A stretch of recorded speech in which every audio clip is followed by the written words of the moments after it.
the INFOWARS Nightly News. It's Friday, February 7th, 2014, and I'm Leanne McAdoo. Here's what's coming up tonight. Tonight, did Jay Leno's criticisms of Obama contribute to his downfall? Then, a man who survived communism blasts Oregon lawmakers for attempting gun registration. And David Knight analyzes the consequences of a police chief who swears to uphold his oath to the Constitution. All this and more on the INFOWARS Nightly News. Well, don't ask, don't tell is back. Not for gays in the military. It's President Obama's new policy for questions about Libya. Don't ask, don't tell. Now, despite really high ratings, Jay Leno said goodbye to his long-running late-night talk show last night. But was the fact that he was using his platform to criticize Obama the reason that he may have been fired from NBC? That's what some are speculating, because while most late-night comics took superficial swipes at Obama, Leno was the only one who incorporated conservative talking points like Benghazi Gate, or he would include the scandals like the AP wiretapping controversy, the NSA spying, as well as Leno's call to close down the IRS during his Tonight Show monologues. Now, it's widely acknowledged that Leno writes his own jokes. So just 4 months after his second Benghazi Gate monologue, it was announced that Leno was being replaced by Jimmy Fallon. Now, he's repeatedly ripped on Obama for the disastrous Obamacare rollout. He even signed off his final show by remarking, "And the worst thing about losing this job is I'm no longer covered by NBC. Now I'll have to sign up for Obamacare." Now, NBC's decision to replace Leno can't be explained with falling ratings. He was at the top of the pile of the late-night talk shows, and lately his ratings have been through the roof. So, did Comcast Corporation, who just recently bought out General Electric's 49% share in NBC, and who also donated over $300,000 to Obama's 2012 presidential campaign, have anything to do with Leno's exit? So I believe that we will be getting to the truth of that matter sooner than later, much like it's now being revealed that the State Department does, in fact, have something to do with the Ukraine. They're definitely meddling in their internal affairs. This is now due to some audio that allegedly was hacked by the Russians and posted on YouTube. It's providing irrefutable evidence that the State Department is meddling in the affairs of the Ukraine. Since the Maidan Square protests began in November, evidence has been piling up showing that the usual actors are involved. The Soros NGOs, which specialize in color revolutions, USAID, the National Endowment for Democracy, and Freedom House. The Russian government has denied any role in surreptitiously recording the conversation between the U.S. Assistant Secretary of State for the European and Eurasian Affairs and the U.S. Ambassador to Ukraine. The recording doesn't reveal anything especially sinister, but it does, however, show the displeasure of the State Department with the way things are going in Ukraine. Nuland can be heard saying, "F the EU," expressing her anger that the EU is not moving fast enough with regime change in Ukraine, and her plan is to get the UN involved in the process. Now, the audio reveals how the State Department basically calls the shots at the internationalist organization, and this is in spite of the fact that Secretary of State John Kerry has been decrying any foreign meddling in the Ukraine's internal affairs. It's clear that the State Department is virtually managing the entire process.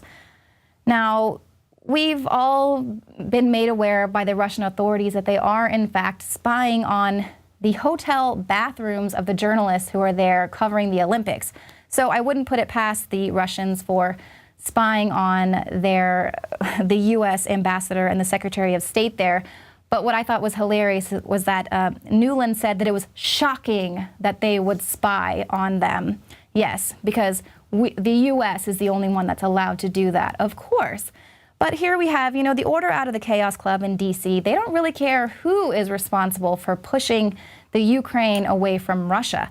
They don't really care how the job gets done because their end game is to just bring the country into this IMF, World Bank austerity scenario that we're already seeing in Greece, and it's planned for Spain, and of course the southern countries of Europe. So you can actually hear that audio up on Infowars.com. It's pretty interesting what she has to say about some other characters there. But those who are old enough to recall a government kind of falling under tyranny, are speaking out against what's happening here in America. And it's probably pretty important that we listen up. So this is Manuel Martinez. He narrowly escaped Cuba in 1962 after being imprisoned for opposing Fidel Castro. He passionately defended the Second Amendment in front of Oregon lawmakers Thursday during a public hearing on proposed gun control legislation. Don't sell me this. A very powerful man tried to sell me this 50-something years ago. I didn't buy it. This is Marxism, plain and clear. They put this duck and pony show saying, hey, we're going to protect you. No, what they did was enslave a country. They destroyed the country in the same way that this country is going to be destroyed if we continue in this round. Now, Senate Bill 1551 proposes to massively expand background checks to basically every private sale. So we're supposed to somehow believe that this is going to force criminals to voluntarily submit to a background check. But this is just even more evidence of states moving to create these gun registration and confiscation bills. And that's why it's so important for us to heed the words of people who have actually lived through watching the assassination of innocent civilians by their government. People are always criticizing you if you compare Obama to Hitler, or if you remind people that Stalin took the guns and Mao took the guns. But these are recent historical events where very intelligent people, quite possibly your grandparents, were duped into democide by their government. So that's why it's so important that we listen to people like this, heed their warning, know history, or we'll be doomed to repeat it. Now, this is just coming on the heels of a current New York mayor who says that he has publicly announced his decision to leave the Mayors Against Illegal Guns because the gun control group demands an all-out confiscation of guns from law-abiding citizens. In an announcement published by his city's newspaper, Poughkeepsie, New York Mayor John Kasich said he quit the group after realizing it was simply a vehicle from Michael Bloomberg to promote his personal gun control agenda. He said, I don't believe, never have believed, and never will believe that public safety is enhanced by encroaching on our right to bear arms, and I will not be a part of any organization that does. Depriving law-abiding citizens of their right to own firearms only makes them more vulnerable. So it's so refreshing to see elected officials serving their constituents while respecting the Bill of Rights. Much like the police chief Shane Harger, who we reported on last week. He was detained by the FBI and the TSA while he was on his way to an Oath Keepers meeting. And then when he returned from that, he was subsequently let go and his whole police department disbanded because he upheld his oath to respect and honor the Constitution. So be sure to watch that report. It's very important. Share it with everyone that you can. It's coming up at the end of the show. Now, I bet that one of the warning signs that Manuel Martinez would say to watch out for in a coming dictatorship would be not only gun control, but also an out-of-control police state. Now, pretty much everything you do can get you arrested, even if it's not against the law. Now, instead of searching for actual criminals, Kentucky State Police will be on the lookout for people who eat while they drive as part of Operation Raid. Now, this is despite the fact that eating while driving isn't banned in Kentucky. Operation Remove Aggressive, Impaired, and Distracted Drivers starts this month and will remain active for 1 year. Police will be pulling people over and subjecting them to safety checkpoints. Despite the fact that no laws exist banning eating and driving, and not to mention the fact that this is a total violation of the Fourth Amendment. So this is what we have to look forward to. I mean, this is what they're going to try and do everywhere, set up these safety checkpoints. These things aren't even against the law. They're just going to keep pushing, violating your rights, and just seeing how much they can get away with, how much you'll consent to. And as we continue to remind you here week after week, do not consent to them violating your rights. That's why you've got to know your rights.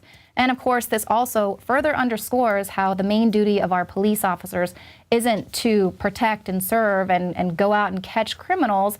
It is about revenue generation and control. So we need to keep these good cops like Police Chief Shane Harger and get rid of the rest of the guys. Now, the FAA is investigating a potential illegal drone use at the site of a crash. Now, this was according to a police report that was obtained by Fox, Connecticut. They said officers spotted a drone flying over the scene of a crash in which the bodies were still in the car. This is now raising safety and privacy concerns with a Hartford attorney who says, how do we balance this new technology? Do we allow more of an intrusion into more traditional private moments, like a tragic car accident? Or do we say, well, this is a new technology and the public is just going to have to adapt? According to FAA regulations, drones can't be operated for commercial use, and according to the Hartford Police, the presence of a drone at a crime scene for journalistic purposes is in violation of FAA regulations. But of course, that is the big dilemma. How are we going to be using the drones? How do all these rules work now in this day and age when we've got Google Glass?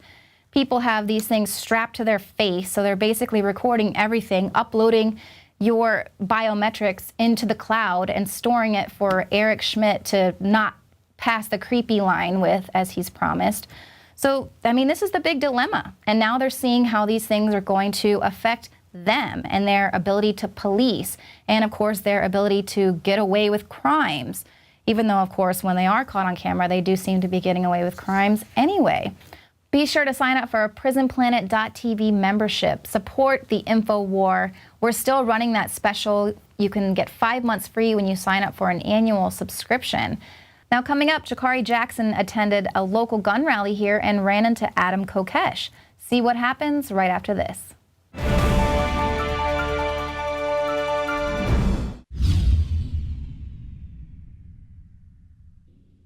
Introducing Pro One. All of your filtration in one system, portable, on the go. No more do you have 2 or 3 filters to just reduce sodium fluoride. You have a system that cuts out the sodium fluoride and up to 95% of hydrofluorosilicic acid. Advanced manufacturing technology combines silver-impregnated white ceramic with new Aquamedics advanced media for removal of fluoride and other heavy metals, all in one filter element. It is the only one that does it, and out of the gates, we have it discounted at 10% off with promo code WATER. This is the only system that in one unit helps reduce or remove pesticides, herbicides, chloramines, ammonia, and chlorine, hydrofluorosilicic acid, the most common form of fluoride not covered by other fluoride filter brands, and sodium hexafluorosilicate.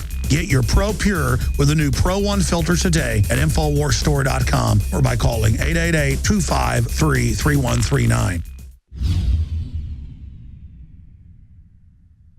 The facts are in. The studies are legion. Sodium fluoride and other toxic members of the fluoride family are devastating the health and cognitive ability of the American people. So why are the social engineers adding it to the water? Simple. Dumb down the host population that the parasitic technocracy is feeding on. We may not have been able to get fluoride out of the water supply yet, but we can help to get it out of our bodies. I am extremely excited to announce the exclusive InfoWars Life Fluoride Shield formulation, fusing 6 of the best documented ingredients from around the world to help the body remove not just toxic fluoride residues from the body, but a whole host of toxic substances. Let's take a stand against the globalists by blocking their poisons with Fluoride Shield. I use Fluoride Shield every day. Secure your Fluoride Shield and other pioneering formulations at InfoWarsLife.com today. Let's start cleansing our bodies now and support the InfoWar at the same time. That's InfoWarsLife.com.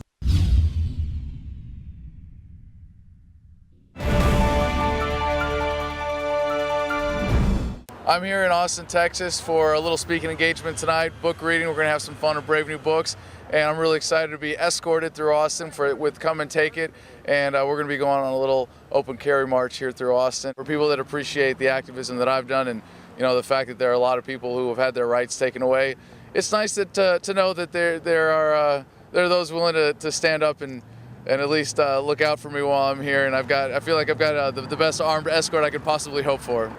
Last Independence Day, I was at Freedom Plaza, very ironically named, in between the White House and the Capitol in Washington, D.C., and